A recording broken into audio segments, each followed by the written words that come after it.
In today's Leeds news, Gnonto to Everton stall, Kristensen moves to Frankfurt, new EFL USA deal, and the weekly Rumour mill wrap-up.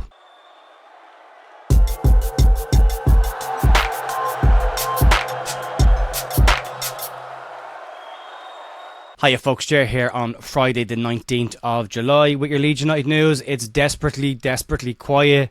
I said last week that usually means the signing's incoming. I'm not so confident this week. We'll see what happens over the weekend. Leeds obviously in action tonight against Harrogate Town. You can get a match pass on LUTV if you want to go and watch that game. Bit of a service update and some new things coming to the channel. I'm not going to bombard people with loads of content now that I'm full time, but there's a new show coming for the new season. Myself and Andrew Dalton will be doing a weekly home game, at least for now, countdown to kick-off game, 45 minutes before kick-off of all home games. It'll be live. Andrew will hopefully be doing it from the stadium. We'll try and get some more information on that before we get closer to the season. We will be live at 6:30 tonight as well to preview the Harrogate Town friendly in a short live stream with Andrew, and then we'll give you some more detail on that stream as well about that. Also, just another quick PSA, if you're interested in sponsoring the channel, if you've got any kind of a company in Leeds and you want to promote it, I can give you the data and the detail on the numbers on the channel if you want that, and you can contact me on the email that's on the back end of the channel in the about section. Right, let's crack on with the news. As I said, there's not a huge amount going around, but we'll start with the Willie Gnonto lingering situation that's been limping on for nearly 12 months now. But the Everton situation seems to be stalling, or at least there are some issues there. There were reports earlier this week that Everton had approached Leeds United about a move for Willie Gnonto, and a rumoured at the time bid of about £22 million was being discussed. But Everton may now be moving in different direction from Willie Gnonto, and that's due to several different reasons. The first of those reasons is Everton are expected to seal a loan move for Napoli winger Jesper Lindstrom, and that could happen anytime in the next 24 to 48 hours, with serious interest being reported there.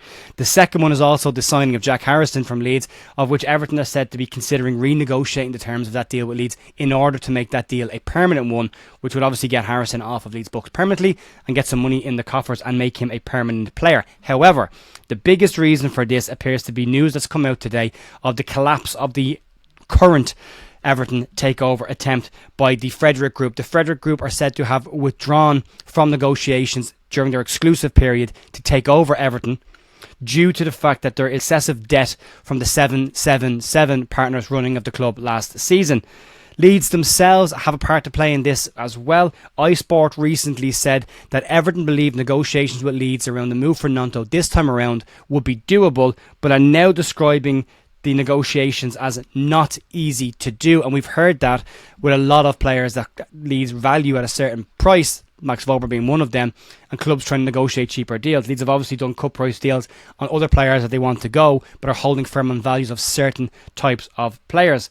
The only other claim on the Willie Gnonto situation to come out in the last couple of days now says, according to Give Me Sport, that Newcastle United are the only club said to have a concrete interest in Willie Gnonto, but again have not formalised that into any form of a bid for the player. So as it stands right now, Everton might not be in a position to sign Willie Gnonto, or may have already signed somebody in that position, which would add more competition if Willie was to go there.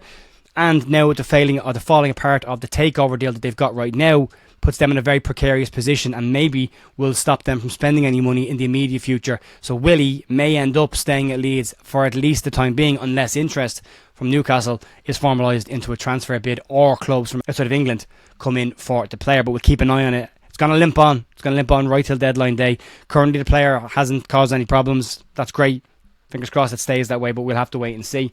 One player that has caused problems at Leeds United and looks to be on his way out of the club at least for the next 12 months is Rasmus Kristensen. In a deal expected to be confirmed today, want-away fullback Rasmus Kristensen is expected to complete a move to German side Eintracht Frankfurt and join up with former Leeds United teammate Robin Koch. Kristensen is expected to have his medical today, and personal terms have already been agreed, as well as a structured loan deal with Leeds United for the player.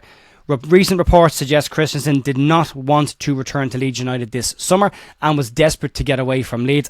And Leeds are said to have been on a similar path with the player. This is due to broken promises that were made last year to Daniel Farke before the player exited to AS Roma on loan. The structure of the deal at this point isn't known, but there is rumours around this, and it suggests that Leeds will receive a loan fee of anything between £2 to £3 million for the player, and there may be a wage split of a 60-40 split for the player as well. There's also an option to buy of €15 million, not £15 million that has been reported by some UK journalists. It should be said that Florian Plettenberg and Fabrizio Romano yesterday both said it was a €15 million option to buy, which translates to about £12.9 million.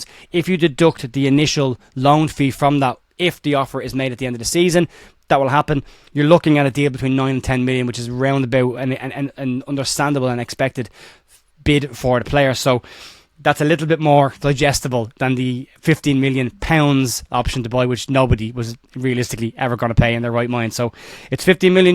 You deduct the loan fee from that if they decide to make the move and make the option permanent. At that point, you're looking at 9 to 10 million. The deal around the wages is very much rumoured at this stage and isn't confirmed. So until we hear information on that, I would hold firm on an opinion on that one just for now. But I'll give you an update on that as I'm going to get it. Moving on to a deal that's been struck between the EFL and USA TV network CBS Sport that may benefit Leeds in some format throughout the year. CBS Sports and the EFL have announced an exclusive multi-year, multi-platform agreement for CBS Sports to offer its widest range of EFL games in the United States this season. CBS will air 250 EFL matches each season across all EFL divisions, Carabao Cup and Football League Trophy. Matches will air on the Paramount Plus network, as well as some selected matches being on the CBS network and CBS Sports Golazzo network. Leeds' American connections may help Leeds from a revenue perspective and drum up more interest in the player. Obviously, the ownership of Leeds United being American, but the return of Brendan Aronson may drum up some wanted interest in Leeds United, and hopefully not the USMNT accounts that have hounded Leeds for 2 years. Fingers crossed, not them. Leeds versus Portsmouth will be the first game that will be shown from a Leeds perspective, and that will air on Paramount Plus and on the CBS Sports Golazzo network. It's a good deal for the EFL clubs, brings more money into the EFL, hopefully more money into Leeds' pockets as well, and it may increase the interest in Leeds United in the States, which will obviously bring more revenue and shirt sales and all that kind of stuff that comes with that. We'll wait and see. And then moving on to the last part of today, and that's just to clarify the rumour mill stuff and a couple of stories that are bouncing around, and just to box off a couple of earlier stories this week. And we'll start off with one that's come in from French outlet Foot Mercato, who claim that Leeds are said to be interested in AC Milan fullback Foda Ballo-Toure. The outlet claimed that Leeds and Watford are competing for the signature of the AC Milan fullback. It was reported by journalist Gianluca Di Marzio last month that Watford were interested in securing the left back's signature. The report now states that the fullback has fallen out of favour at the San Siro, and AC Milan wouldn't stand in the player's way if he wanted to go. Toure had a spell at Fulham last season on loan. It didn't go particularly well. He only made 8 appearances for Fulham last season. He is a left back. For me, this falls into a similar category to Garcia McNulty yesterday. With the noise around Junior Firpo, it appears that left backs are now being linked with Leeds, and we've seen this before in the right back position where agents can capitalise on these situations and link players. It's only coming from Foot Mercato. It's pretty light on the ground in terms of any major stuff. The other one that's floating around is from Team Talk, and they claim that Leeds still maintain an interest in Sunderland right back Toure Hume, who's valued at anything between 7 to 10 million pounds, although it's very unlikely because there is some Premier League interest in Toure Hume. The other one as well is another Sunderland player, and this one it relates to Luke O'Nien, who we'll all know last year who handled the ball right in front of Joe Rodon's face to deny Leeds a penalty that would have given Leeds a valuable 3 points had they converted it in that game. He's also been linked with a move to Leeds, but it's not coming from any credible sources at all. So right now, very much just a rumour. There's very few outlets picking that one up. And then the other one to box off is the Oliver Skipp situation. It's been reported over the last couple of weeks that Leeds and Leicester and a few other clubs had an interest in Oliver Skipp. He has been a perennial link with Leeds over the last 2 transfer windows, but it now appears that the decision on his future has been made. According to Team Talk and according to other reports from other outlets, it appears that Oliver Skipp is expected to stay at Tottenham Hotspur this summer and won't be moving to an EFL club this year. Folks, that will be it for me today. Last night's podcast is available if you want to check it out. Just to clarify a few bits on that, I had a family event I get to last night and the podcast wasn't put out live, but just after a couple of situations yesterday, it's a very strong possibility the podcast in future won't be going out as a live stream, or if it does go out as a live stream, it will be a pre-record. So just be aware of that. I'm reviewing it at the moment, and we'll see what happens with it. Just to give them clarification on that, but the on-demand is available right now if you want to check it. It will be available on audios later on today as well, if you want to just get the audio version of that as well. I'm back tonight at 6:30 with Andrew Dalton. You can check that out before Leeds game against Harrogate Town, and I will be back on Monday morning for more Leeds news unless something pops up over the course of the weekend. Have a cracking rest of your day. Enjoy the game tonight. Football is back. Enjoy your weekend, and I'll see you on Monday morning for more Leeds news. Have a great day. Bye.